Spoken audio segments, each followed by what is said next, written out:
Okay, we're here today on RealAgriculture.com with Lloyd Dyck.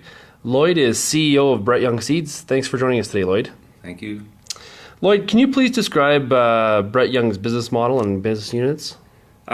We have a historical business model, which was the production of forage and turf seed, and then the multiplication, the management of the multiplication, the cleaning, the packaging of the products, and then obviously the logistics and distribution of them. And that business model has been in play since 1934. It's our 75th year now. It's evolving and changing, though, changing quite dramatically. 25 years ago, with the advent of genetically modified organisms into the marketplace, we asked ourselves, what would our place be and how could we compete? And we felt that our business model had to change on a go-forward basis. New and improved traits are being brought to the market in just about every crop species, and how are we going to participate in that? So we went through strategic planning, made a decision that we had to be involved with other companies of similar nature and goals as us to compete in this new world. So we partnered with mid-sized companies around the world that bring different strategic values to us to compete. As well, we invested heavily in our own technology. We felt that the world was going to switch to what we'd call more healthier, sustainable technologies as well. And so we've invested into biologicals and have been continuing to invest in those types of products are just coming to market. So the strategy we put in place 20 years ago is finally starting to work its way through, and we're seeing just the beginnings of what I would call a new Brett Young. So what is that new Brett Young? Is it more focused on those biomaterials? The growth will be in the biologicals. There's no question. We have registered in Canada a product for canola called Bio Boost that's on seed applied. We have now perfected the formulation so that now we have a foliar product that we've applied for registration in Canada for canola. We have a product that we're selling in the U.S. It's called Bio Boost Plus, which is for soybeans, seed applied product. We are testing a biological for wheat, a Bio Boost product, a biological, one for corn as well, one for tomatoes and other vegetable crops. So there's a whole skew of biological products that are either being registered, being sold, some in Canada, some in the U.S., being tested both in Europe, Canada, and the U.S., and depending upon the regulatory pipeline, coming to markets at different times in different marketplaces. So very exciting. All the products are based on building healthier crops, more sustainable crops. They're all based on yield increases for the farmer.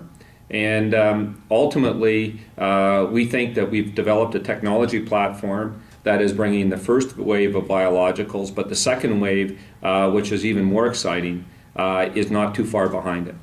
So you had the foresight for these kind of products, quite some time ago. Why do you think they're now just catching on?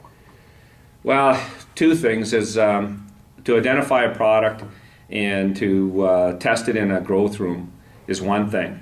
But to make it so that it's farmer friendly and in a formulation that can be used in a widespread manner is another thing. And then once you even do have the product, then you have to go through the various registry requirements. In Canada, the hurdle is quite high. We have to have a 90% confidence rating in third-party trials over 2 years with 60% of the time showing that yield increase. So a very high hurdle for a biological product with all the variabilities that you're dealing with. And the good news is we've managed to hit those hurdles so far on our products that are coming through the registry marketplace. But even then, once you hit it, and you do have the data and you do have the package to go into registration, even in Canada now there's a 12 to 18 month waiting list once to get through registration. So it does take time. So after 8 years, there's the first few products sort of trickle out, but then there's a wave of them that start coming afterwards. So we're on our way. Good. So let's talk about your seed business, specifically the canola business for just a second, Lloyd. In my mind, Brett Young is very unique. It's not multinational owned. It's not seed grower owned. It's privately owned. How have you competed in that, or how do you stay competitive in that space with such fierce competition? Yeah, I mentioned earlier that one of the parts of our strategy was to identify partners that were like-minded and thought like us and wanted to participate in the marketplace. So even though Brett Young is a mid-sized company competing against multinationals in Western Canada, we have more employees at Brett Young than, say, Syngenta does in Canada. So we have a strong presence in Canada and Western Canada marketplace because of our forage and turf and our other products and our facilities that we presently have. What we don't have is a strong presence in canola breeding in Canada. We partnered with a company called DSV 13 years ago. TSV is one of the leading canola breeders in the world, part of the Repul ring that's in Germany. DSV has now partnered with NPZ in Canada to create DL seeds. Between the two of them, they have about 70% market share in Germany right now on canola. So they're a major player in that market, and we have access to their genetics.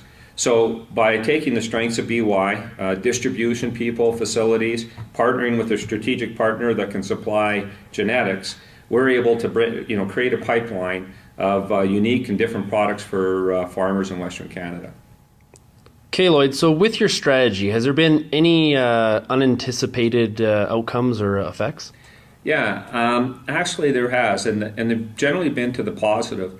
And what's happened is that as we implement our strategy to partner with other companies, we're being approached by other mid-sized companies saying, "Hey, can we partner with you?" An example of that is as Miller Chemical approached us with a product called PodCeal to basically take it to market, to distribute it into Western Canada, and it's been a big success.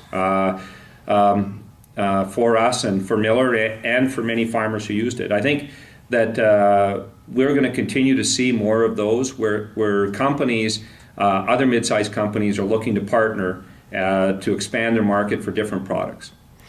So I'm expecting that you're thinking that there's going to be a pretty big growth rate in terms of PodCeal in Western Canada? I would expect that last year we tried very much to limit the products because we know it's part of a management practice, and it's very critical that it be used right. It's not a silver bullet, and so we limited distribution with the idea that hopefully we could help people, teach them how to use the product and manage it. Basis what we've done and the feedback we had is that there's been a lot of areas in Western Canada that had a lot of success. There's been other areas where it hasn't been so successful.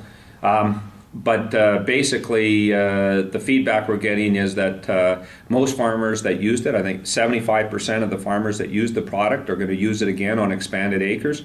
And I think one of the big things is even farmers that